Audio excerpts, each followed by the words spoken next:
wa Ngai.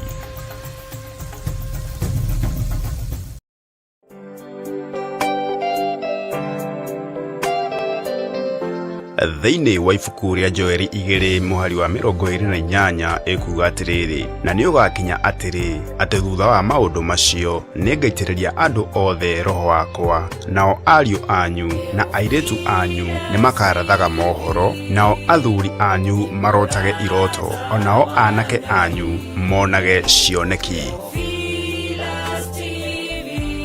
Guku gwa Theophilus TV no kuo wamukagira tafarira ciothe ciri na kiguni muturire-ini waku. Na riu turakurehera tafarira ya Theegi wa Njamba. Bwana Yesu asifiwe sana. Ni muda mwingine Mungu ametupatia siku ya leo thiini wa tafarira ya Theegi wa Njamba. Haha turigaya na kiugo kia Ngai oroho tukamurika ciegi miturire itu, na muno makeria we uritwo ni hinya. Mandiko ni muigaga ati kugotwo ni kirumi ni mundu ure wikaga atia ni mundu ure wihokaga mundu wa guku thi. Do not trust upon man, because man is man and man has his own tendencies. Mundu wathe ni akoragwo ena weaknesses nyingi. Mundu wathe no akwire umuthi no rucio ni agarurire bao akwire undu ungi. No, when you are a pessimist ni ukoragwo ukimenya ati I'm not expecting anything great from these people. Na meciria mangai mekuraya muno na meciria maitu. Mandiko moigaga ati haria ugi witu kinyite ni urimu kwi Ngai, tondu ugi wake ni ukirite meciria ma mundu wa guku thi. So if we don't rely on his understanding, we are going to fall short of the glory of God. Na tuhota kwa ukinya kuria Ngai endaga tukinye. Wota ukoro tondu we ndwa embrace weakness yaku, ndwa embrace ati we ni urika weakness ka marakara. Hindi Ngai akurehera destiny connector waku, destiny connector waku nake agakorwo ni mundu utamakaga uri araria, ahota kwari kiugo we urakare umutiga uinuke. Kire Ngai agukuigire ni gia kura. Na ngiuga maita maingi hinde twahonoka tuingiro thamaki-ini wa Ngai tuikaraga ta mutumia wina ihu. Ndungikora mutumia wina ihu ati kirabu thaa 9 cia utuku ni guthia arathia rwimbo, ndungimukora ekirite pamu kana agitengera kana agithie na andu kana agithiania na iritu, athienagia na atumia aria magite ciana kana atumia mena andu take. Ni tondu we mwenyewe kiria akuite ni kiru kia goro, ndangihota kwi expose kuria kindu kiu kingituika aborted. Nyitanagira na Pastor David Ngechu o wa mwambĩrĩrio nginyagia wa kana, wona cihanda thaa 9 cia mĩaraho o guku mitambo-ini ya Theophilus TV. Murata wa Ngai ndukahĩtũkwo.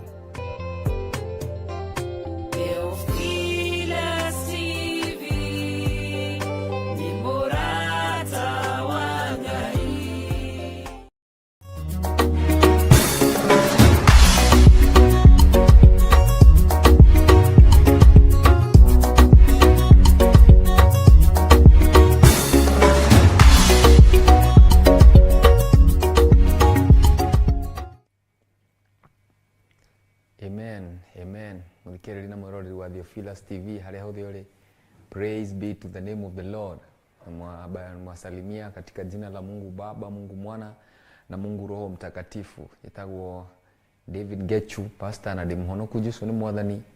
Na siku ya jana bado nimeokoka na roho yangu iko salama na Yesu, na amekuwa mwema na mwaminifu katika maisha yangu. Namshukuru kwa sababu yeye mwenyewe ndo amenifanya niwe jinsi ambavyo nilivyo siku ya leo. It is because of his grace and his mercies that I'm who I am right now. Siwezi sema ni kwa nguvu zangu ama uwezo wangu.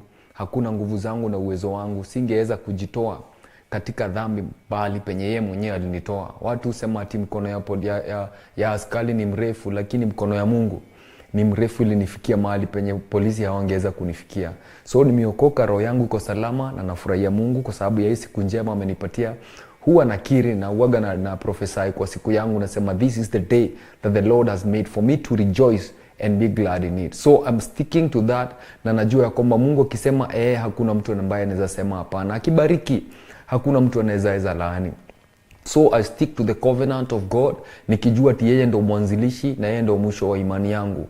So siku ya leo karibuni sana wale ambao wako katika Theophilus TV, na waalika katika ibada ya siku ya leo thiini wa Theegi wa Njamba. Yunani Pastor Ngechu David areme thiini wa our YouTube page Theophilus TV, na areme thiini wa our Facebook page Theophilus TV/Church. Welcome nyinyi wote tuweze kwa ibada pamoja. I hope uko na pencil ama biro na kitabu so that we can learn more. Thiini wa Theegi uyu mwathani atuigeire. so that we can learn and know what the Lord has prepared for us. Nechukaga maita maige that God feeds an empty cup. God will never fill a cup that is filled.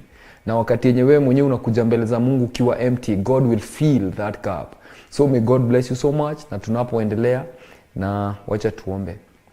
Baba, katika jina la Yesu na kutukuza na kuenzi jioni ya leo, tasema wewe ni Mungu mwaminifu, wewe ni mfalme wa wafalme, wewe ni Mungu wa miungu Bwana. Jina lako limetukuka, jina lako limeheshimika, limeinuliwa juu ya majina yote Bwana. Na kuenzi Jehova jioni ya siku ya leo, nikisema wewe ni Mungu si kama miungu zingine Bwana. Wewe ni wa kipekee, Mungu wa rehema, wewe ambaye unayeketi katika kiti cha enzi, ambao utahukumu kabila 12 Jehova za Israeli. Jina lako lipewe sifa, jina lako liinuliwe Jehova, jina lako liabudiwe na liheshimike. Wewe tu peke yake ndo tutaabudu katika haya madhabahu Bwana. Tutahubiri wema wako Bwana, fadhili zako, utakatifu wako, rehema zako na nguvu zako Bwana za kuokoa Bwana kutoka kwa dhambi, na Jehova kuleta mtu na kumfanya kuwe na imani ndani yako Mungu wa rehema. Ninakabidhi wote ambao wanatuangalia siku ya leo mikononi mwako. Ninaomba Bwana ukaweza kuwashikilia na mkono wako Bwana, ukaweza kuwasaidia Bwana, ili wakaweza kuwa na ufunuo wako, kukufahamu. That the scripture says in the book of Philippians 1 verse 8 that may our love abide more and more in knowledge and in depth of revelation, that we may learn and know what is that pure and blameless before you, O God. Na kutukuza kwa sababu wote ambao tuko nao katika ibada siku ya leo, ninanenea mawazo yao Bwana, ukaweza kukumbuka, ukaweza kuwatendea maajabu Jehova, na ukaweza Jehova kuwaneemesha tunapoendelea Jehova kusoma, ukaweza kubadilisha wengi na kuwafanya wakuwe Jehova katika nyumba yako Mungu wa rehema. Tunalienzi jina lako na tunakutukuza kwa sababu wewe ni Mungu. Katika jina la Mungu Baba, Mungu Mwana na Roho Mtakatifu tunaomba na kuamini. Amen. Amen. Amen. Mungu abariki sana tunapoendelea. I know that mko expectant siku ya leo, na najua Mungu ataweza kukufeed kile ambacho unachotamani. Bwana asifiwe sana. Jana tulikuwa tukiongea mambo na Ramuel. Maandiko yanasema katika kitabu cha Proverbs chapter 31, and producer atatuwekea Proverbs chapter 31 from verse 4. Na maandiko inasema hivi: It is not for kings, O Ramuel, it is not for kings to drink wine, nor for princes intoxicating drink, lest they drink and forget the law and pervert the justice of the afflicted. Bwana asifiwe sana. Hapa Ramueli alikuwa anaongeleshwa na mamake, na akaambiwa pombe sio ya wafalme. Wine is not for princes, sio ya watoto wa wafalme. Lest they drink and forget the law. Kwa sababu wakati wewe unalewa huwa unasahau sheria. Mtu ambaye ni mlevi, kuna kitu ambacho hutendeka katika mawazo yake. Pombe huondoa kitu ambacho kinaitwa aibu. That's unaona mtu wakati anapoenda kukunywa pombe amevaa vizuri sana, amevaa suti, amevaa tai, ni mtu wa heshima, lakini atakapoenda na akunywe hiyo pombe, akirudi atakuwa mtu mwingine.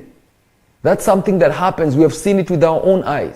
Tumeona vile pombe yushukisha self esteem ya mtu na inafanya mtu akuwe valueless.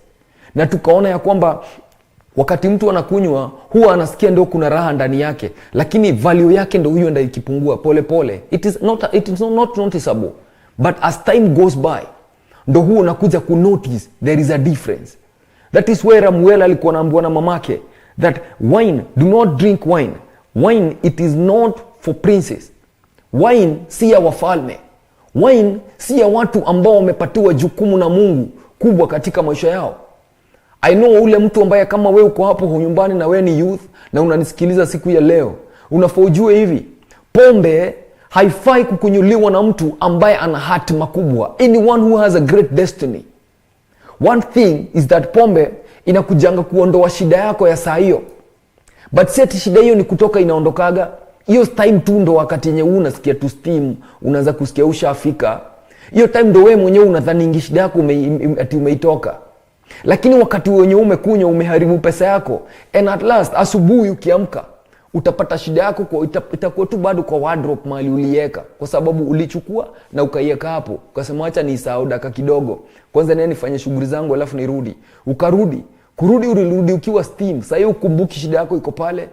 So wakati una doze unaamka asubuhi, unamkukua na hangover na shida yako bado iko hapo, so utahitaji kutoa lock tena, so utoe pesa ingine uende kwa klabu, uende ukate maji tena, alafu ndo urudi. Hauja solve anything. It doesn't solve anything.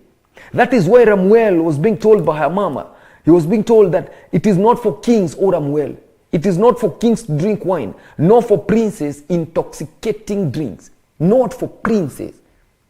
Princes should not drink intoxicating drinks. Why? Because mapo anasema ati lest they drink and forget the law. Because pombe venye yufanya, it removes your true identity and it replaces with another clone identity of who you are. So unajipata wewe mwenyewe ni wewe, lakini ni wewe mwili watu wakikuona, but there is something else that is in you. That is why mtu mwenye ni mlevi anakuwa so emotional. Mimi nilikuwa nakunywa pombe na kuwa so emotional hadi unaweza lia peke yako. Wakati kapombe unakakunywa ka glasi, wakati unakakunywa kanafika hapa, ukikunywa kapombe kutoka hapa hadi hapa, saa hiyo ndo unasikia garaha sana, unasikia nyewe saa hiyo at least umeanza kufunguka macho saa vizuri. Wakati kanatoka hapa hadi hapa, ndo saa hiyo unaanza kutengeneza marafiki, unakuwa kila mtu ni rafiki yako. Wakati kanatoka hapa hadi hapa, saa hiyo hata zile pesa zenye umesema hautatumia, saa hiyo ndo zinapata mahali pa kutumika. Kutoka hapa hadi hapa, hapo ndo unaanza kuongea kizungu. Kizungu yenye unajua mtu amelewa wakati ameanza kuongea kizungu. Kutoka hapo hadi hapa ndo unakuwa emotional sana. Saa hiyo hakuna mtu mwenye hakuwa rafiki yako. Sasa wakati unaimalizia yote, ndo uaga unainua mikono unaanza kupiga nduru. Ukienda home ukipiga nduru ukisema watu wamekuua. Na wewe tu wewe peke yako, wewe ndio umekunywa hiyo pombe. Na asubuhi hii ingine watu wakikupatia the testimony of what you did last night, hata hukumbuki anything. Because pombe venye yufanya, it removes the true identity of a man and replaces the identity with a clone. And that clone can lead you to many things. Inaweza kulead mahali hata unaweza gongwa na gari ukufe. Yani your life it is at stake. That is why Ramuel anaambiwa na mamake that do not drink wine or any intoxicating drink. Wine is not for princes.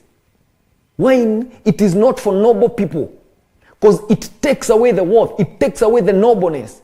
It takes away what is of worth in you. Na ndio maana mtu mwenye ni mlevi haezi heshimiwa na mtu, kwa sababu the worth ya huyo mtu ushamuondokea. So watu wakimuona wanaona akiwa kitu ingine. Mimi nakumbuka mimi kuna vinye nilikuwa napenda pombe sana. Nilikuwa napenda pombe sana.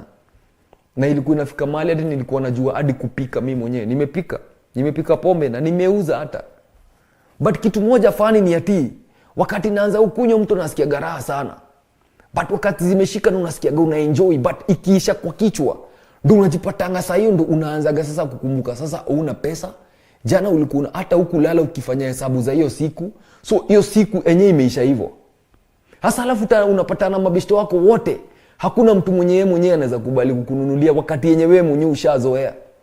Mara za kwanza kabisa wakati ulikuwa unaanzia, hakuna mtu mwenye hawezi kukununulia, marafiki zako wote wanakununulia. But as time goes by, wakati inaendelea kusink ndani yako, the more you get deep down into it, the more you become responsible to your own self and your own glass. Sasa unajipata wale watu wenye walikuwa kununulia pombe saa hii, watu unajua huwezi ishi kununulia mtu pombe. Ukishashika pesa yako hivi mwisho wa mwezi, unajipata wewe mwenyewe ukienda klabu unasema mimi natumia dhao moja, lakini unapata hiyo dhao hata ulipiga glasi ya kwanza, ile discipline ikaondoka. Because wine makes you forget. Discipline ikishatoka utatumia pesa hiyo yote, hakuna tutabaki nayo. And then asubuhi utakuna regret. Mshahara ya siku ya wiki ya mwaka ya mwezi mzima umeitumia na siku moja. Because wine is not for princes. No any intoxicating drink. Na ndio maana alikuwa anaambiwa hapo chini in verse 5, let they drink and forget the law and pervert justice for all the afflicted. And alikuwa anaambiwa it is not for princes. Lest they drink and forget the law and pervert the justice of the afflicted. Kwa sababu wakati unakunywa, no, you're not just anymore. Mtu mwenye ni mfalme ni mtu mwenye ana responsibilities. Ni mtu mwenye akona mtoto, ni mtu mwenye akona bibi, ni mtu mwenye akona a family to take care of. But yeye mwenyewe wakati ameanza kutumia hizo vitu, the nobleness it leaves. Na wakati anaenda home hata watu wanampaka bibi yake anamuogopa. Hata haezi mfurahia na yeye akiwa hivyo. because it may take the nobleness of that person, the worth of that person has depreciated. So alafu huyu mtu haezi kuwa na ile time ya kufikiria kuhusu bibi yake ama mtoto wake. Wakati imeingia kwa bloodstream, the only thing huyo mtu fikiria inakuaga tu ni pombe. Yeye mwenyewe kitu ya maana sana ni kwanza tutoe lock.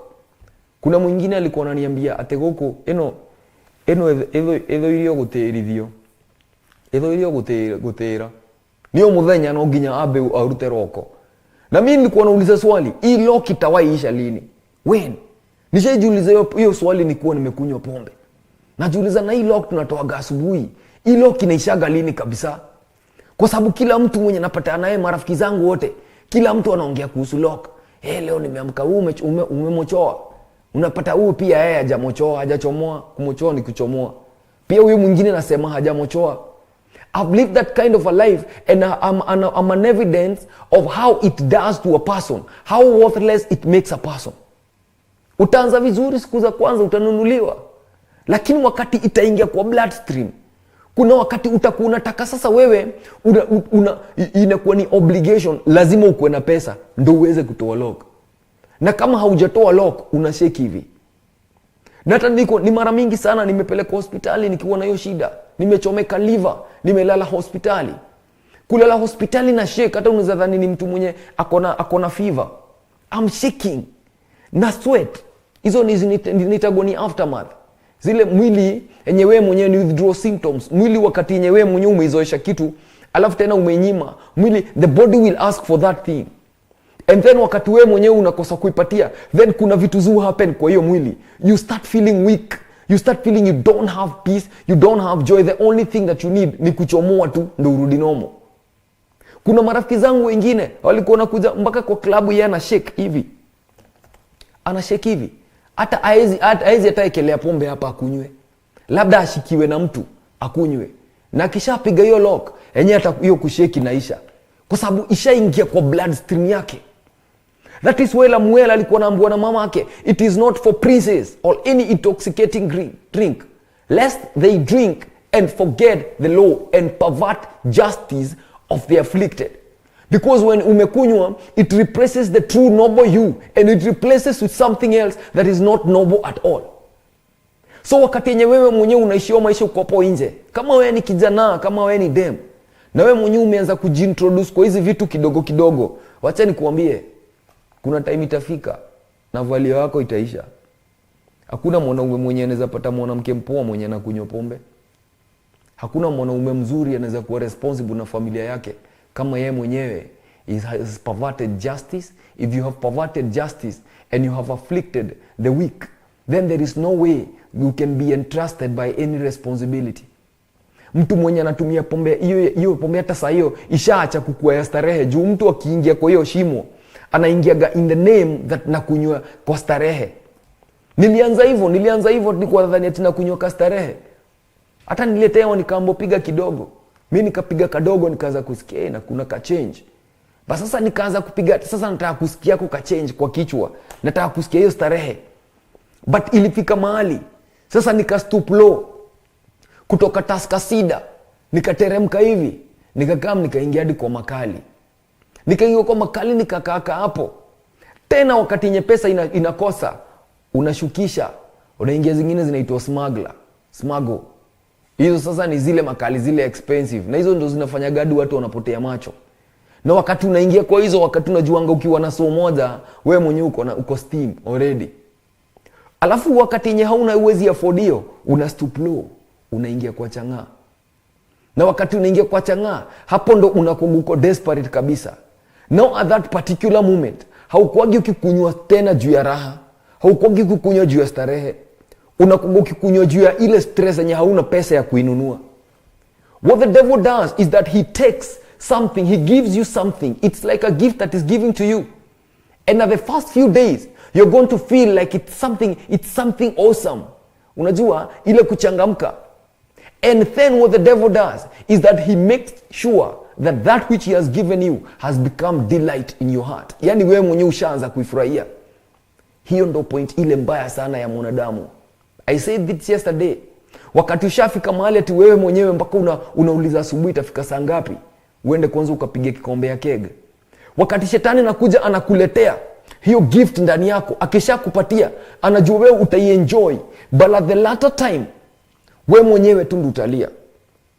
Kuna mtu mimi najua akiwa high school walidanganywa, waliambiwa na mwalimu juu walikosea wakaumwa tumbo. Mwalimu akawaambia walikuwa wawili. Akawaambia nyinyi sasa kitu ya maana sana ni uende upige makali glass moja na utakuwa sawa. Huyo mtu alikuwa around 17 years. Wakati alienda akakunywa hiyo makali wakiwa wawili, walikunywa wakiwa wawili. Sasa wakati walikunywa, yeye mwenyewe venye alisikia alishindwa kuacha kabisa. Na unajua huyo mwingine mwenye walikuwa na yeye, sai it's around how many years? Sai wako 50, wako hapo around 50 saa hizi. And walikuwa 17. Huyo mtu amewaste 33. Yeah, 37. The 33 years kwa maisha yake. Amewaste yote. Huyo mwingine aliwacha sababu yeye mwenyewe alirealize this is not my path. Right now he's a reverend. Ni reverend mkubwa sana, wa kanisa kubwa sana. Sasa huyo mpaka saa hii mwenye alikunywa mwenye hakuweza kuacha. Right now he's 50 years old na bado yeye mwenyewe haezi kabila pombe. Yeye mwenyewe asubuhi unapataga asubuhi 6. Yeye ndo anabishanga klabu afunguliwe akate maji. Kwa sababu ilishaingia kwa bloodstream, ilishakuwa pati ya maisha yake. Jana tuliongea tukasema watch your thoughts. Your thoughts will become your actions. Watch your actions, they will become your habits. Watch your habits, they will become your character. Watch your character, it will become your destiny, a corrupted destiny. Then from your thoughts to the action itself. Wakati wewe mwenyewe unaanza kufikiria hiyo kitu, then the action itself, that is not the worst part. Worst part inakujanga wakati hiyo action unaifanya tena na tena, ndo inakuwa habit. Sasa hapo ndo mtu huaga anaingia kwa ile trap yenye shetani anatakanga uingie. Na ikisha kuwa habit ni kitu yenye ina inhabit ndani ya mtu. That is where a stronghold is created. It is created through a habit of something. Then the devil holds you captive to that which you have been afflicted to. Kama ni pombe, isha kushika mateka. Wewe mwenyewe hakuna kitu kingine yenye wewe mwenyewe unasikiaga kufanya. Hawezi kuwa na time ya kufikiria kudraw CV, uende uangusha kwa kampuni uandikwe kazi. Huwezi fikiria venye unaweza kuwa na bibi na watoto.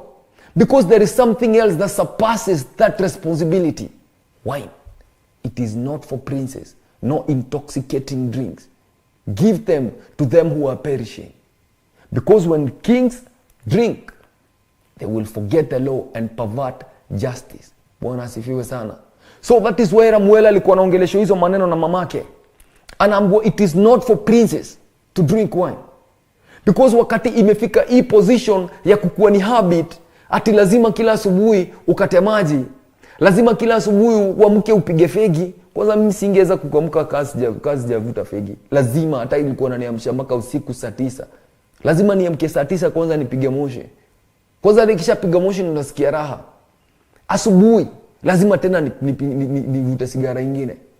It is not helpful to my own body. It is not. Because the more nilikuwa naitumia, the more I got addicted to them.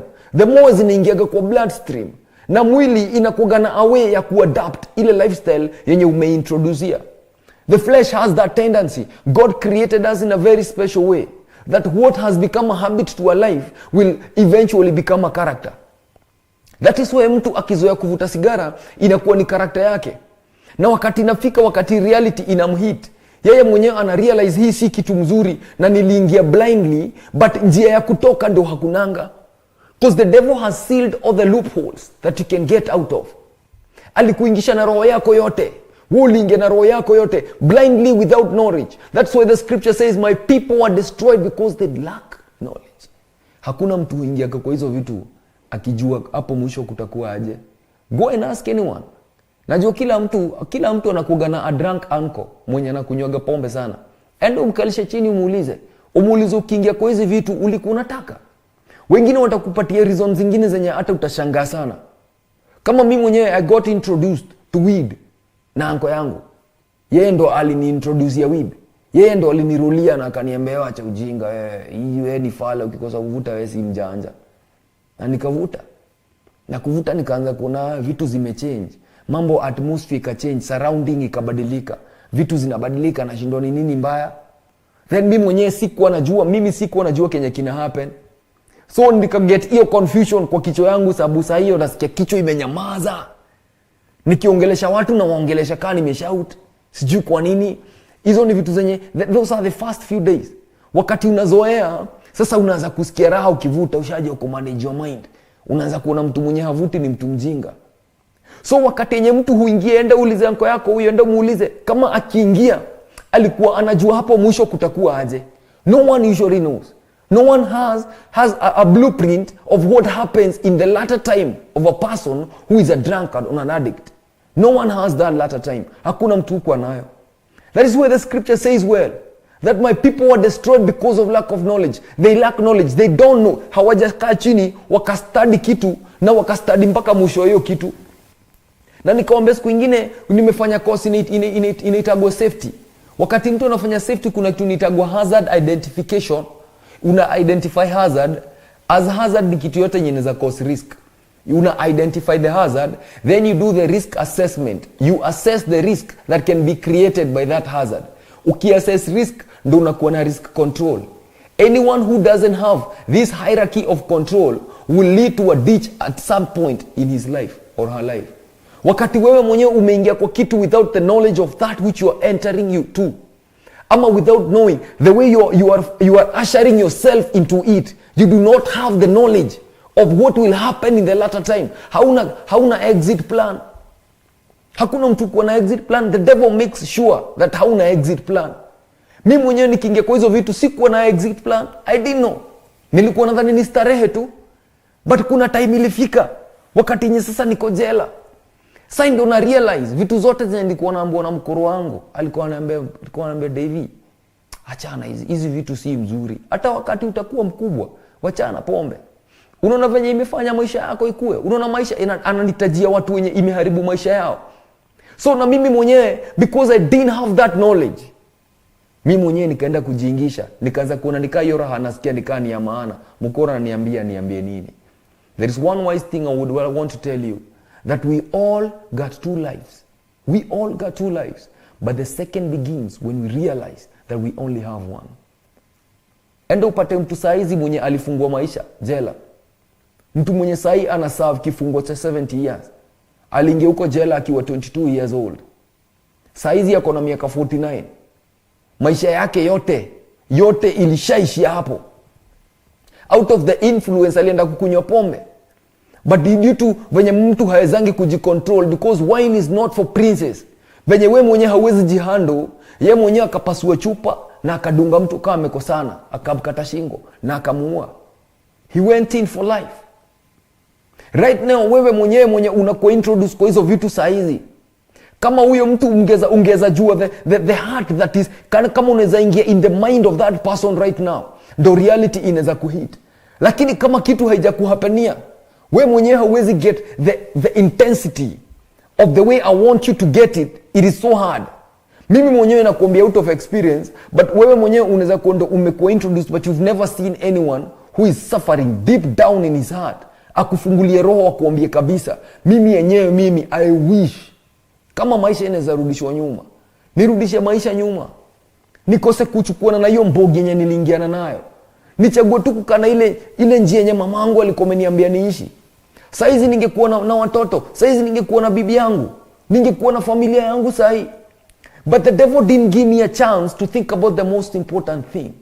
But what he did is that he entered into my mind and fed me with a lot of irrelevant stuff that I tried to pursue them. And those things that the devil brings in your mind have no end. Ni kama kuchukua donkey na uifungie mti hapa, mti mrefu, alafu uwekelee majani hapo mbele. So long as inaona hiyo majani, inaweza enda place mbali sana. Because that is how the devil does to our mind. He plays with our minds like puppets. He knows the end of the matter. He knows. And he knows that you are mortal. You cannot live forever. And he knows there is a way to destroy your destiny. Maybe we mwenye God alikuwa amekupa pasia, you become a very great man of God, like our archbishop. Ama our mom alikuwa amekuprogram ukuwe a very great businessman, alikuwa amekuprogram ukuwe mtu political, mtu mwenye ni mwise, hata maybe ulipasu vizuri hata kwa exam zako. But wakati anakuletea hako ka pattern, because the devil knows, because he has a lot of strategy and so many schemes in introducing to you something that will destroy your destiny. So wakati yeye mwenyewe alikuintroduce hiyo kitu, ikafika mahali wewe mwenyewe ukaget held, ikakuwa ni captivity. You got held into captivity by your own mind. Ukakuwa captive kwa zile vitu zenye yeye mwenyewe alikuintroducea.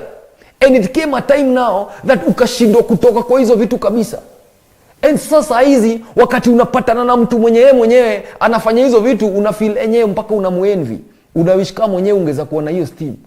But kama unaweza pata mtu mwenye ameumia katika maisha yake, anashindwa yenyewe nitaanzia wapi, nitamalizia wapi, huyo mtu install knowledge ndani yako.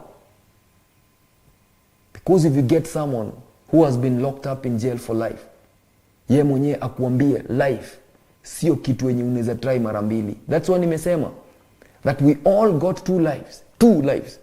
And the second begin when we realize that we only have one. So mtu mwenye reality haijamhit, yeye mwenyewe anaona niko na time ya kuheal, niko na time, mimi ni youth, unaniambia nini? Mimi bado mimi sijafikisha 22 years, sijafikisha hizo 25. Yeye mwenyewe anaona hivyo. But let me tell you something. Wakati mimi mwenyewe niliingia kwa drugs, I cannot tell you, miaka zilikimbia design hata sijui ni kuambia aje. Miaka zilikimbia sana. Sasa hiyo ndo unakaaga tu hivi hata ufikiriagi juu ya biashara ama kitu ya maana katika maisha yako.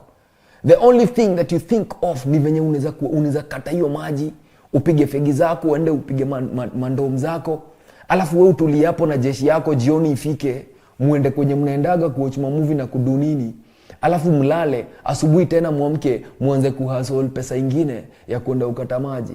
That was the trend. That is the pattern that the devil brings in your mind.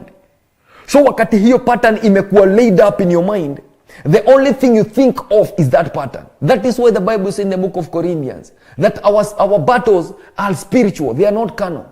To bring down strongholds, principalities and powers, casting down arguments and every high thing that exalts itself above the knowledge of God, and bringing every mind captive to the knowledge of God. It is the mind that is brought into captivity. So it is the mind that the Lord Jesus Christ redeems from captivity. Kwa sababu kama sio mawazo yangu, Mungu aliniredeem, saizi bado sijui kama ningekuwa hai. Mimi zile vitu zenye nimeona na macho yangu ni vitu mingi sana zenye sikwambii hivi, but I'm speaking this from the bottom of my heart that seriously I wouldn't be alive right now. Kama sio Yesu mimi singekuwa hai. Singekuwa nimekalia hii meza saa hii. Singekuwa kwa Theophilus TV, singekuwa hata na hii Biblia saa hii nikisoma. Singekuwa nikiomba, singekuwa nikitafuta Mungu. Hiyo time shetani alikuwa ameniplania that niende niliko hiyo shimo, that ditch alikuwa amenichimbia. But I thank the Lord Christ Jesus because yeye mwenyewe aliniredeem kutoka hapo. That's why nimesema mkono wa polisi kuna mahali hauwezi fika. Juu polisi akikupata kuwa mlevi na kushika na kurusha ndani, unatoka huko na pesa. But now Jesus Christ aliniredeem, yeye mwenyewe, he bought me with that price. And he made me of value right now. I have value in my life. I'm not the way I used to be. Kuna wimbo napenda sana inasemaga, I can go back to the way I used to live. When your presence came and changed me, I won't go back. I can go back to the way that I used to live before your presence came and changed me. I cannot go back to the way I used to live. Before the presence of God came and changed me, I cannot go back to that lifestyle. I can't go back. Maandiko moigaga atorĩa ngui ĩcokagĩra matahĩko mayo, ũguo nĩguo mũndũ akoragwo ahana hĩndĩ ĩrĩa umĩte handũ ũgacoka. I cannot desire anything from that life. When God created the soul of a human being, aliumba na akaipatia. The only one thing can satisfy a soul. Only one thing. Solomon anasema ukisoma in the book of Ecclesiastes, wacha nikusomee kidogo. In the book of Ecclesiastes hapa chapter 2 anasema Ecclesiastes chapter 2 anasema, I said in my heart, come on, I will test you with mire. Therefore enjoy pleasure, but surely this also was vanity. Verse 2 inasema, I said of laughter, it is madness, and mire, what does it accomplish? Verse 3, I search my heart, how to gratify my flesh with wine, while guarding my heart with wisdom. Unaona huyu mtu aligratify wine, but guarding his heart with wisdom. I want you to see the wisdom of this person. And nataka uingie kwa hii verse uelewe venye yeye anasema ati I searched in my heart how to gratify myself with wine, guarding my heart with wisdom. And the Bible says, and how to lay hold of folly, till I might see what was good for the sons of men to do under the sun in the days of their lives. Bible inasema ati and laying down to folly. Ye mwenye alijipeana kwa folly ni in the short form is foolishness. Akajipeana kwa foolishness. Because alikuwa kitrai kutafuta satisfaction. Alikuwa kitrai kutafuta ni nini hiyo ambayo inaweza fanya mwanadamu aridhike katika maisha yake. That's why he said that I searched in my heart how to gratify my flesh with wine, while guarding my heart with wisdom, and how to lay hold on folly, till I might see what was good for the sons of men to do under the heavens all the days of their lives. Till I find what was good for the sons of men to do under the heavens. Mpaka nipate kile ambacho ni cha maana sana mwanadamu akikifanya katika maisha yake. Solomon himself, he was a king.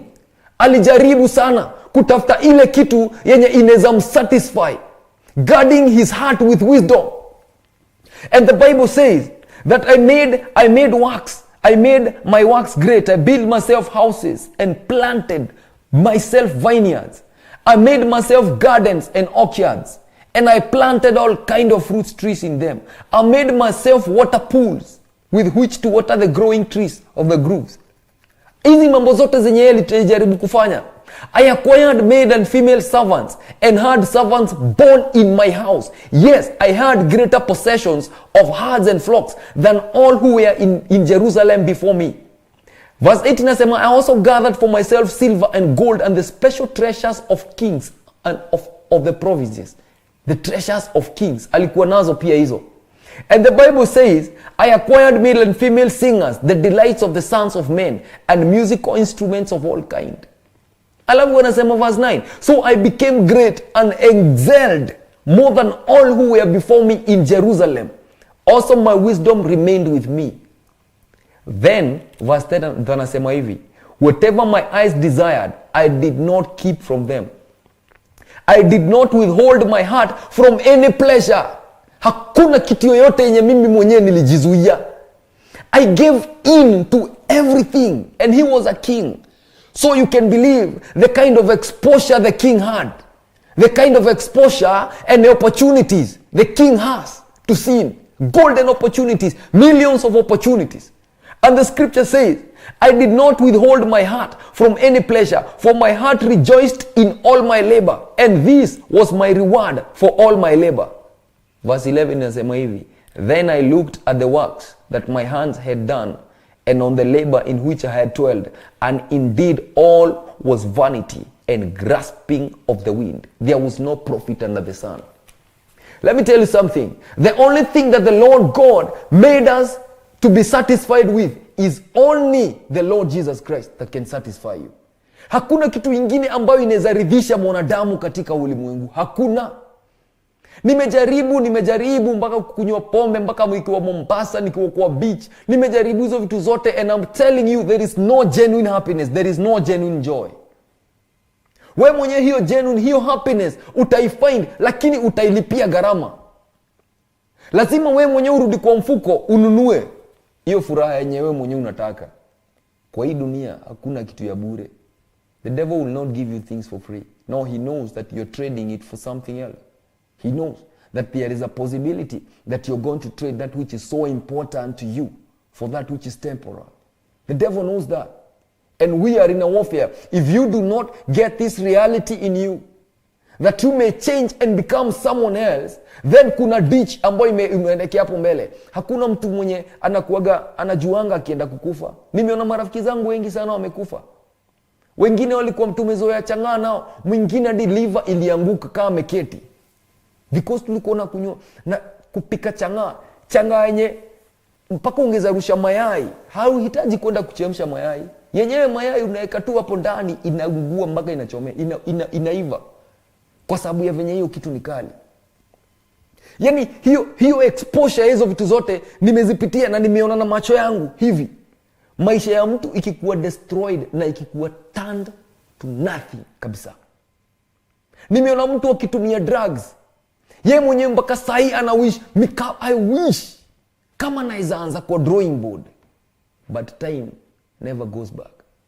You don't waste time, you only waste yourself. Time is there for you to economize it. That's why maandiko inasema redeem time, because the days are evil. Redeem time. You have no time to waste. So wakati yenye wewe mwenyewe unaji-expose kwa hizo vitu, what happens in you is that your time is getting eaten up. You're not destroying time. No, you're destroying yourself. Unajimaliza wewe mwenyewe. So wakati yenye utaendelea, the more you go on, the more you get deeper into it, the more Satan anajua sasa ishaacha kukua thought, ishakuwa action. Na hii action wakati umeifanya, he knows that the more you're doing it, the more you are introducing a habit in you. Then when this habit goes on, your habit inakuwa character development. Unakuwa na character ya mtu wa pombe. Naona Joyce Njuguna anasema, God help and guide my son since now he is 17. May he guide all the teens and cover them with the blood of Jesus Christ. Amen. May God bless you so much, my sister. Na God akuneemeshe sana, na God achunge huo mtoto wako. We pray that he may be protected by the blood of the Lamb. Kwa sababu hiyo age inakuwa ni age sensitive sana. These kids wakati wako kwa hiyo age, huaga hawana reality ndani yao. Sasa hiyo ndo wana get exposure ya vitu. Na kao wao wenyewe hawawezi pata ile counsel kaa hii yenye Ramuel alikuwa anapewa na mamake. Anaambiwa wine is not for princes or Ramuel. It is not for princes. Lest they drink and forget the law and violate justice. Because you are going to violate the law of God. You cannot follow the law of God if you are under an influence of something. Because the Bible says that we have not been given a spirit of fear, but of a sound mind. A sound mind. We should develop this sound mind. Ni Mundarito anasema, wow, you don't waste time, you waste yourself learning. God bless you, Pastor David. Amen. God bless you so much, ni Mundarito. You don't waste time, you waste yourself. Time will always remain. Hata wakati utatoka kwa hii dunia, time will always remain. It will never change. Kutoka time yenye Mungu aliumba dunia, time has been moving. He is the only one who is not under time. God is the only one who is not controlled by time. But as long as you are a human being, you are controlled by it. Jessica Nzilani says, good message. God bless you so much, Jessica. I know you have a past also. Ile maisha yao umeishi na huko nyuma. But the Lord redeemed you and made you another new creation. May the Lord bless you so much because you are a testimony to the nations. And I believe that testimony deserves to be told to nations. God bless you so much. So hii time wakati yenye wewe mwenye mtu anaanza kuingia kwa kitu yenye ayuko blind, haelewi, what happens is that the enemy has a golden opportunity. Wacha nikwambie, stress ni golden opportunity yenye shetani anapatanga so that he can create a pattern in the people's heads. Stress, anxiety. Wewe mwenyewe unaanza kuona enyewe mimi sina pesa, natafanyaje na nafikiria mahali nitazitoa. Hapa niko na wacha niende nipige kanusu ndo at least nisikumbuke.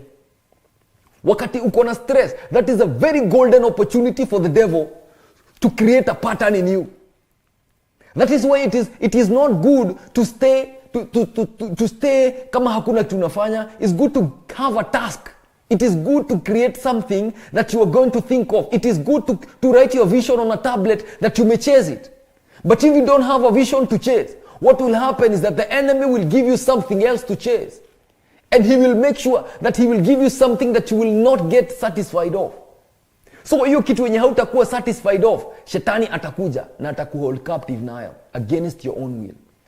Wewe mwenyewe utajiingisha tu, hautakuwa unajua uko blind. Unajua the Bible says that my people perish because of lack of knowledge. Wewe youth kwa unajua uko under 14 years kuizi na unagawana kunywaga pombe hata akiwa 12. Nilipita mahali nilikuwa nimeenda kuhubiri kwa matanga, nikaona tusichana tudogo sana tu primary school. Hata mpaka mwili na katuni mtoto na amevalia miniskirt, anavuta bangi. May God have mercy on this generation because it is too perverted. The devil has created an exposure even to little kids. This is the strategy of the evil one. Ndo create atuoneshe, unajua mtu akiwa myang anakuwa easily carried away na kitu yenye inaitwa exposure. Teens, exposure, mabeste. Hao ndo waga wanatani mtu sana anakuwa kitu yenye hafai kukua. Wakati influence, they are so easily influenced by their mates, age mates. That's why ni hard sana mtu mwenye ni myang kuongeleshwa na mtu mzee kwa sababu unashindwa unaniambia nini na mimi kijana. Let me tell you something. There is a verse in the book of Ecclesiastes 11 from verse 9 to 10. Nitakusomea. Bible inasema hivi. Inasemaga Ecclesiastes chapter 11 from verse 9. Sijui kama unatuwekea producer. Ecclesiastes chapter 11 from verse 9. The Bible says, "Rejoice, O young man, in your youth, and let your heart cheer you in the days of your youth. Walk in the ways of your heart and in the sight of your eyes. But know that all these things," unataka uondeline hiyo, "but know that for all this God will bring you into judgment." Sikia, we understand, we underline vizuri sana. That walk in the ways of your heart, walk in the sight of your eyes, but know that for all this God will bring you into judgment. Ecclesiastes chapter 11 verse 10. Na verse 11 inasema, "Therefore remove sorrow from your heart and put away evil from your flesh, for childhood and youth are vanity." Childhood and youth are vanity. Wajua, mimi nikiwa kijana nikuwa high school, nilikuwa wale watu kusema, wale watu wenye walikuwa na wondo wamefika, wale wengine bado hawajafika. Mimi nilikuwa nakuja na mpaka pombe shule. Mimi nilikuwa nakuja na mpaka bangi shule. Nilikuwa naogopa sana. Nilikuwa mtu mnuti sana. I started becoming a peddler when I was in high school. Nilianza hizo vitu kitambo sana. So mimi mwenyewe wakati nilikuwa najiona hivyo sikuwa najua ati kuna time itafika and I will never go back to that lifestyle again. High school inakuwa tu 4 years na ushatoka. Hizo 4 years kama hautazitumia venye zinafaa na kuambia certificate wakati itatoka, kama hautakuwa umescore vizuri na kuambia your life is gone like that. It has gone just like that with the wind. God akuneemeshe sana na kufungue macho, because time will never go back because of you. Time will never stay behind to wait for you. But God, the time waits for no king. It doesn't wait for no king. If you don't utilize the time that you have right now, there is no way that time will ever come back. Leo kuna time ilikuwaga next year. Kuna time leo ilikuwaga 5 years to come. Leo. Kuna mtu alisema mimi nitaokoka 5 years. Nitaokoka kesho. Hiyo kesho sahi it is 5 years. Kuna wakati leo itakuwa 10 years. Kuna wakati leo itakuwa 20 years back. Kuna wakati leo itakuwa 100 years back. Kuna generation nyingine itakuja wakati wewe mwenyewe time yako ikisha erupt, generation yako itoke. Kuna watu wengine wenye watakuja na wataanza tu hapo mahali penye ulianza. God atawapea chance tu kama wewe. Watazaliwa tu kama wewe. They will grow just like you and they will become great. They will become teenagers. They will start developing changes in their bodies. Kani mavijana wanza kuona meshako za kukua masculine, kani msichana na ameanza kukaa kafiga, kameanza kukam through, anaanza kujiona ati sasa mimi mwenyewe, sasa mi I'm over the world. Let me tell you, hakuna mtu mwenye hajaipitia hapo. But the problem is, this knowledge inakuwa ni kitu wenye mayouth we ignore sana. You ignore the fact unaganika uko na time. But hauna time. Kuna kitu nilikuja kurealize that this is something that happens, that when you are young unakuwa energetic sana. That is why the Bible says that in the Proverbs 20 verse 29 inasema, "The glory of a young man is in their strength and the splendor of old men is in their gray hair." So the glory of a young man is their strength. Kuna hiyo nguvu yenye uko nayo saa hii. Na hiyo nguvu hautaishi nayo. The more you grow old, the more inaendaga ikikutoka. Kauli kwa creative, the more you grow old, the more you kitu inaendaga ikikutoka. Na kuna time itafika. Kama wewe mwenyewe ulikuwa unasimama hivi, unasema kitu watu wanacheka, unapata hakuna mtu hata anaweza pata gist yako. Your time ilisha erupt, ilishaisha. Na hiyo ndo time mtu uweza kushikwa na kitu nitaka low self esteem. Unaanza kugrieve. Unaanza kusema kaa ule mtu mwenye alimba wimbo yake ati koroma isano masoke na thutha ati nie gena muhikanie jiare maitu ati akaririkana Fatuma na Nyambura na nijo iri mwe rwimbo ni rufundithagia maundu maingi muno tondu mundu ucio ni mundu huyo ni mtu alikuwa amefika mwisho. Huyo ni mtu mwenye alikuwa amefika mahali anaanza ku regret. He wasted all the time of his youth. Na niguo roiga Fatuma na Nyambura na muiritu anga wao maana anagia makijitaga mundu uci. Riu nie ndaraga hingo-ini cia nduka na ndingiona mundu ona wa kuhetwo tumai twa kunywa. He is regretting deep down in his heart. He is wishing if he was a youth as you are right now. Ana wish angeza kuwa youth. But you know what? Time will never go back for you. Time will never slide back. There is no way you will ever be young again if you don't use the time of your youth in a profound way, in a noble way. If you don't do that, there is no way it is going to come back to you. Itaenda tu ikikutoka. Glory inaenda kukutoka. Kauli kuga handsome sana kwa high school. Inafika wakati wenye hata hakuna mtu mwenye anakurealize. Kama ulikuwa msupu sana kwa shule, hiyo figa ishingi milele. Endo angalie shosho yako. Endo muangalie. The more you grow, the more that glory lives. And there is power that God has bestowed in that strength that you have as a youth. Kwa sababu wewe unaweza fanya watu wengi sana, unaweza simama kwa crusade hubiria watu wengi waokoke. But now the devil has brought a pattern in your head. And that pattern has become a stronghold in you. That pattern has drawn you back to the life that will destroy you in itago self-sabotage. Wakati unakata maji umesikia ka steam. Ako kafuraha. Wacha nikwambie, that is the greatest enemy of your progress. Wakati unapiga mamushi zako hivi unapiga mandomu kwa peke yako, unaanza kusikia hao kafuraha kwa kichwa yako. Just know that hiyo mind yenye Mungu amekupatia, hajakupatia kwa hiyo specific kitu yenye unafanya. He has given you for a specific goal, for a specific reason. So wakati umepiga hiyo moshi hivyo, juanga, this is an enemy of my progress. And what am I supposed to do? Don't niweze kutoka kwa hii maisha. Let me tell you. Kitiwenji anasema this is very profound, Pastor David. Yes. May God bless you so much, Kitiwenji. Because these are the things that are destroying people, and we cannot get weary of telling them this. Hatuwezi kosa kuambia. Because mimi mahali popote mimi huenda mimi huambia. There are two lives. Everyone has two lives. But the second begin when you realize that you only have one. Your time itafika. And itakuwa disclosed kwako through a lot of pain. Because pain has a way of bringing out the best in a person. Pain iko na nguvu ya bring out mtu. The prodigal son, he was brought back by pain. Whenever mtu anakuwa na pain ndani yake, that's what Solomon alikuwa anasema, the day of death is better than the day of birth. And pain sharpens the countenance of a man. It's better to go to the house of mourning than to go to a house of mire, of a house of happiness. Kwa sababu wakati wenye wewe una mourn, saa hiyo ndo unakuga close sana na Mungu. It is so healthy wakati una grown about your own life. Bible inasema in 1 Corinthians 7 verse 10, inasema godly sorrows lead to repentance that brings salvation, and worldly sorrows lead to death. Godly sorrows, you have the godly sorrows in you. Uko na sorrow za uungu ndani yako. There is something godly that pushes you towards God. Whenever you have that sorrow in you, it is time to rush to the cross, kwa sababu hakuna time ya kuwaste. Kuna mtu alikuwa kama wewe, the same age yenye uko, akifeel the same thing yenye una feel, and sai alikufanga bado akiwa 50 years, akiwa 60 years, and alikufanga kifo hata sija maana hata kidogo. Utakuwa unaambia watoto wako aje wakati utazeeka. Mimi nilikuwa na kanyaga crate ya Tusker hivi.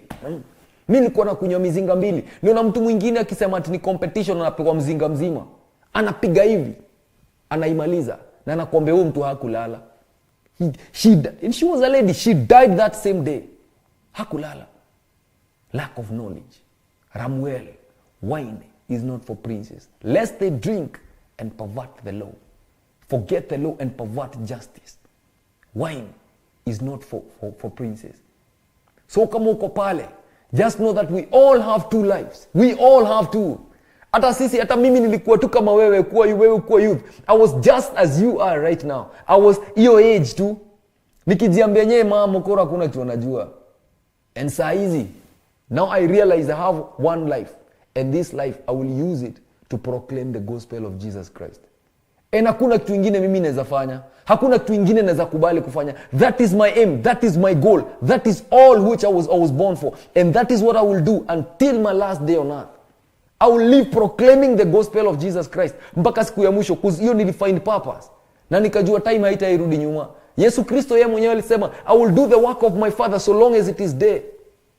Because the night is coming when no one can work. Wakati yenyewe mwenyewe ni kijana, unaweza enda uhubirie watu kwa revivals, unaweza enda uhubirie mabeste wako. You can do that. You will glory in that when you grow old. But huwezi sema, huwezi enda kuambia watoto wako, mimi nilikuwa na mbogi yangu, tulikuwa gani watu wa matagzini, jaba tumefika hapa, unatema mpaka unasahau ukishikisha unatema tagzini kwa bedsheet. Mungu atukumbuke sana. And Mungu atusaidie, kwa sababu these are things that destroy and sabotage a lot of youth. And I believe that ule mtu mwenye anatuwatch saa hizi, if you have your son, make sure yeye mwenye anakaa mtu kwa hiyo tunaongelea hizi vitu. If you have a question, if maybe akona swali, he can text. Tuko kwa Facebook, tuko YouTube. You can always chat with us. You can always talk to us. Kama uko na swali yote unataka kuuliza, I'm here. That's why issue iko hapa. We can talk about it and we can help each other. So may God help you so much. Na God awaneemeshe na wape nguvu wale ambao hawana. Kwa sababu unajua kuna mvaji mtu ufika hata akiwa mzazi. My mom was so desperate. Alikuwa mpaka alikuwa gani elder church. Yeye mwenyewe anatoka kuserve Mungu, alafu mimi mwenyewe nimelala mahali kwa mtaro hata sina kitu. And Gertrude anasema, glory to God. May the Lord always bless you and protect you. Amen. God bless you so much, Gertrude, boy. May God do you good. Nimuonderito anasema Psalms 90 verse 12. Teach us to number each of our days so that we may grow in wisdom. Help me, dear God. Amen. May God teach us to number our days, because that is pure wisdom. That is the wisdom that God come and enlightens you about the latter, not the present. Kusai haina shida, sai uko nayo. But what are you doing today concerning tomorrow? Because what you're doing today, you're planting a seed for tomorrow. Kama utapanda saa hii, wakati hiyo season itafika, utavuna nini? You'll have nothing. So may God bless you so much. Ningetaka kuona wale wenye walikuwa na sisi kama producer unazituwekea, so that tukaweza appreciate. I would really appreciate that. Po tumalizie. So God awaneemeshe. Kama uko hapo na wewe ni youth, just know that time haitairudi nyuma. Tuko na sisi Joseph. God bless you so much, Ceci, for being loyal. May God do you good, na God akuenlighten sana. Ni moderito. God bless you so much. Na tuko na our Bishop Caroline Jerry. God do you good and enlighten your life and even give you wisdom and understanding. Recho Chege, God bless you so much. Priscilla John, God bless you so much. Rusi Wanjiko, may God bless you so much. Joyce Njuguna, God bless you so much. Na Gertrude, Mungu akubariki sana. Na Nimo Joy Njuguna, bado God akubless sana na akutendee mema na aishi akikuneemesha kila wakati. Terry John, God bless you so much for being with us. Lady Kamau, God bless you so much. Jessica Nzilani, God bless you so much. You have a great destiny. Ni Moderito, God bless you. God love you so much. Grace Wanjiro, amen. God bless you. And tuko na Kezia Karanja, Mungu akubariki sana. Na tuko na Ketiwanji, Mungu abariki sana na awatendee mema na azidi kuwaneemesha katika maisha yako. Hao wengine wenye tulikuwa nao, tulikuwa na Clarence Jacobs. God bless you so much, Clarence Jacob. God do you good and enlighten your life and give you a fragrance even in your days of your youth. Florence Gima, God bless you so much. Goreti Nganga, God bless you so much. Jessica Nzilani, God bless you. Flora Willis, God bless you. Joyce Juguna, God bless you. Steven Ngaru, God bless you so much and do you good. Hao wengine tuko na Flora Wiles, tuko na Joyce Njuguna, tuko na Steven Garu, tuko na Gertrude Wabui. God do you good. Charity, God bless you so much. Our mom, God bless you so much. Nancy Kamau, God bless you so much and do you good. May God enlighten your paths and be good and be with you all the days of your life. Mnajitaji I would like to share about my son. Tuko kwa hii page yetu ya Theophilus. You can always post on our page and I know that the Lord is going to bless us. And producer atakuambia, atakutext hapo afterwards na atakuelezea. So may God do you good. Acha to give thanks. Father, in the mighty name of the Lord Jesus, we worship you, we glorify you, honor your name, and we do adore your name, Jehovah Lord. You are worthy to be exalted. You are worthy to be magnified. Thank you for the time that you've given unto us, O God. Thank you for the golden opportunity, my God, to speak about you, King of all the glory. Oh Lord, you know that you're going to feed us knowledge in this closet, oh my Father. Nitwakoya mwathani utweruherie mwiturire mwathani, utweruherie hinya miturire itu mwathani. Ona ciana citu mwathani, niturasiririkana hwa-ini wa muthi Jehova. Nituigate mwathani, usiteithie mwathani kuma nginya kuri mitondo-ini miuru ya Saitani mwathani. Kuria mangiko mohetwo na kuria mangiko mohetio nigetha maingirio maundu-ini matagireire. Nirakuhoya mwathani witikire kumateithia na kumaruta Jehova, tondu we Ngai na gutiri uhana tawe Jehova. We mutugi na we mwene hinya Jehova. Ritwa riaku ritwa ria bararite na riturehetwo gitio mwathani. Tule wa bararite midi na midi Jehova. We worship you for this show, O King of all the glory. And I believe that Lord God, you are going to minister to us. You are going to deliver many of your children, O King of all the glory, through this show, my Lord. In the mighty name of the Lord Jesus Christ, we bless your name and we glorify you, O Lord. Nye tukasema ni muthenya wa ruciu mwathani ndakuhoya wigitikire kumeiga othe mena thayo na kirigiro kia muoyo aria me thiini wa TV ya Theophilus mwathani, aria me thiini wa YouTube channel, aria me thiini wa Facebook channel, mwathani ndahoya witikire kumagitira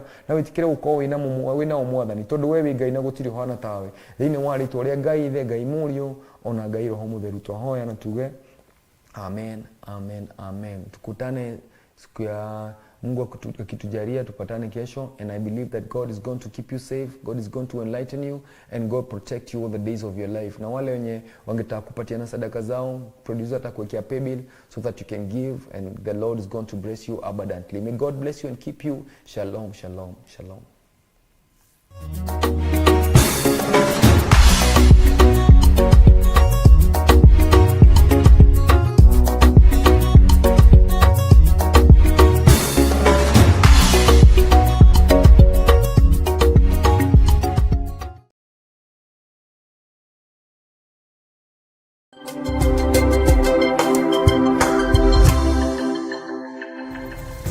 Theophilus TV, MURATA wa Ngai.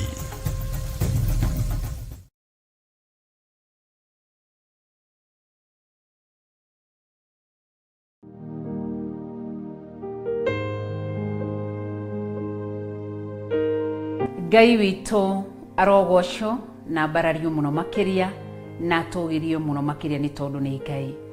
Thengio ni tondu wa kwirorera tabarĩra ĩyo yumaho. Ngai witũ arokurwirira na akuhithe. Thengio ni tondu wa kunyitanira hamwe na ithuĩ thĩinĩ wa tabarĩra ĩyo tuma nayo. Ithe witũ arokurwirira na akuhithe. Thengio ni kũrũmagĩrĩra tabarĩra citũ ciothe. Ngai arokũrathima na gwĩke maũndũ mega.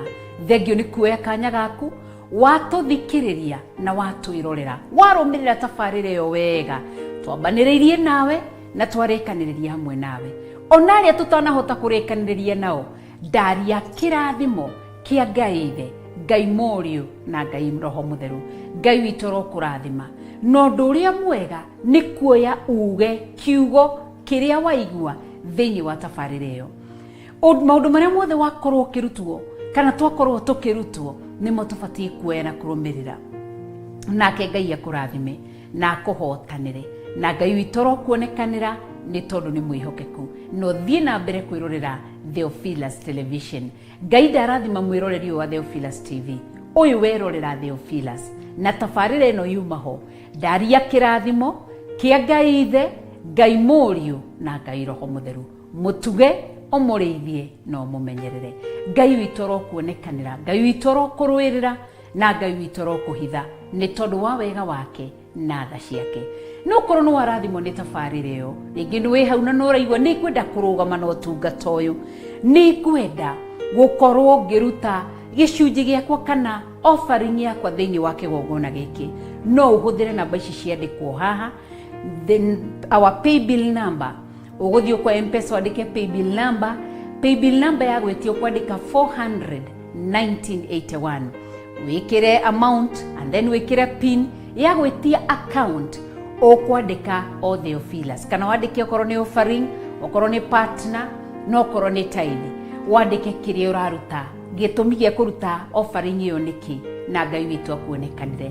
Na no ũhũthĩre namba citũ cia thimũ, no ũhũthĩre yakwa njĩtagwo Reverend Ngechu, yakwa nĩ 0721 237 982 ino yandikwo haha 0721 237 982 na no uhuthire ya bishop ni weno 0720 44 34 64 no uhuthire ya our Archbishop John Githiri 0720 44 34 64 kana 0722 470 544 0722 470 544 Ngai akurathime ni kwirorera tabarira yo na Ngai akurathime ni kurugama na utungata gutunyitirira na mahoya na gutumiriria na kuruta icunje ciaku ikanyitirira wira uyu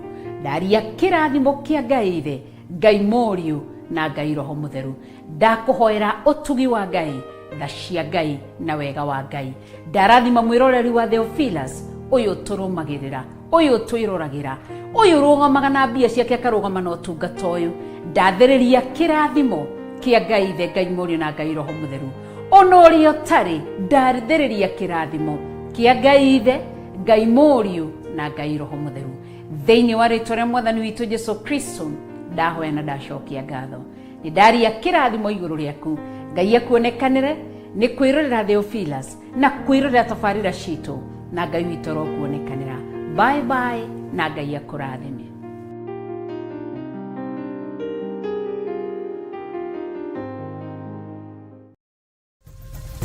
Theophilus TV, MURATA wa Ngai.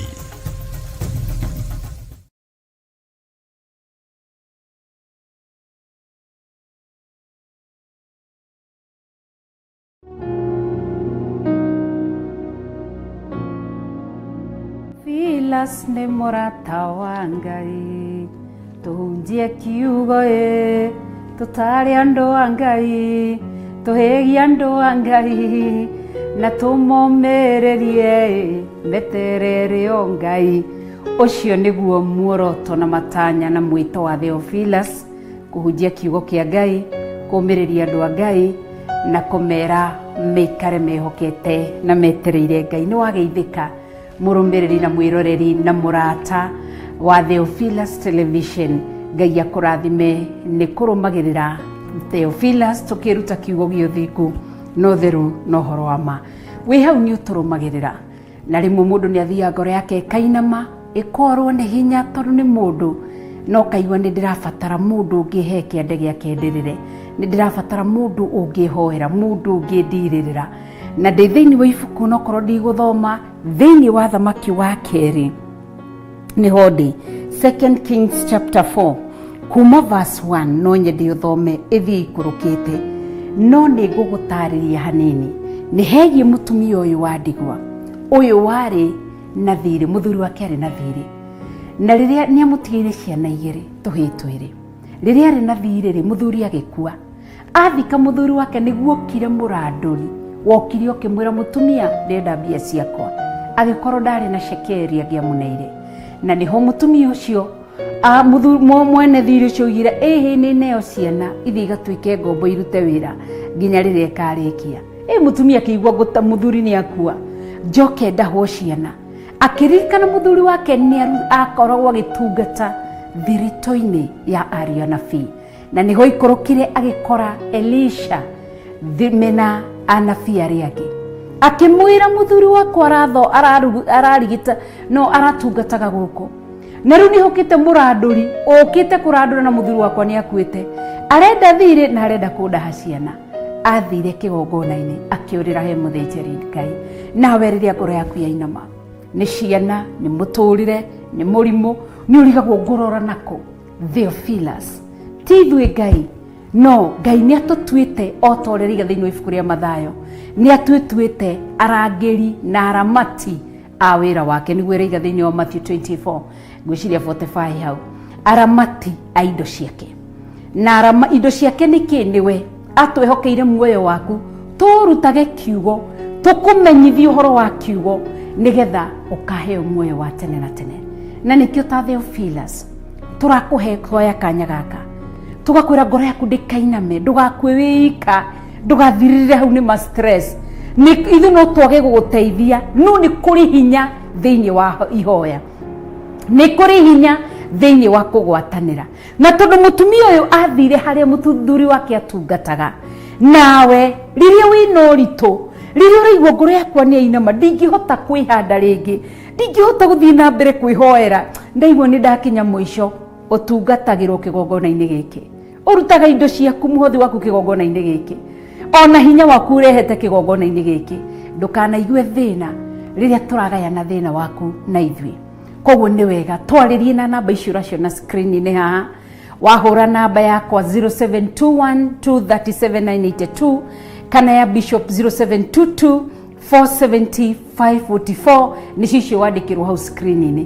Wahũra namba icio nĩ tũkũhoya nawe, na no ũhũre wage gũtũkinyĩra, ũngĩandĩka message no tũ call back tũhoe nawe.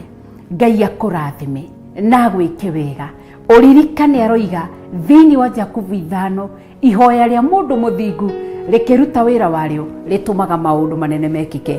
Koguo Ngai wamwe akũrathime, Ngai wamwe agwĩke wega, ũkĩgwatanĩra na ithuĩ nĩgetha tũnyitanĩre, tũkũnyitĩrĩre ihoya-inĩ, tũrũgame nawe ihoya-inĩ. Wĩ thibitarĩ nĩ kũrĩ ihoya, nĩ kũrĩ ihoya rĩa mũndũ mũthingu rĩrutaga maũndũ manene rĩgakũhonia. Koguo kana wĩ thibitarĩ, kana wĩ mũciĩ, kana nĩ ciana cukuru, kana nĩ bills, ithuĩ no tũremwo gũkũgaĩra cekeri, no ihoya no rĩrute wĩra mũnene. Koguo hũra namba icio ũraciona screen-inĩ, tũhoe hamwe, na nĩ njũĩ wetĩkie na niĩ njĩtĩkie harĩa erĩ kana atatũ nĩ ũndũ wa ũhoro wake, maũndũ manene nĩ mekĩkaga. Ngai ndaneana mwĩroreri wa Theophilus television aya mena mabataro matiganĩte, ndamaneana na kũrĩ we, ndamahitha thakame-inĩ ya Jesu Kristo, ndaria kĩrathimo igũrũ rĩao, ndaria ũtugi wa Ngai igũrũ rĩao, ndaria tha cia Ngai igũrũ rĩao. Ona tũkĩnyitanĩra tũkĩambia ngwatanĩro ĩno ya kũhoyaga thĩinĩ wa rĩera, igongona rĩrogũkinyĩra wĩ gĩtĩ-inĩ gĩa ũthamaki na wĩke maũndũ manene. Kũmarathima ndamarathima, na ndahoya ũtungata ũyũ kũgocithie no teithie rĩtwa rĩaku itheru, thĩinĩ wa rĩtwa itheru rĩa Jesu Kristo wa Nazarethi twahoya na twacokia ngatho. Amen, amen, amen. Ngai wamwe akũrathime na Ngai wamwe agwĩke wega. Njĩtagwo Reverend Ngechu kuria wa Gĩthirĩ, mũthuri wĩtagwo Gĩthirĩ, na ngatĩĩa Ngai na tũhunjagia nake etagwo Archbishop, ndĩmwĩtaga my Archbishop John Gĩthirĩ. Koguo watũhũrĩra namba icio nĩ niĩ ũkũnyita kana ũnyite Bishop, na nĩ njũĩ Ngai nĩ egwĩka wega. Ngai akũrathime na Ngai agwĩke maũndũ manene. Bye bye.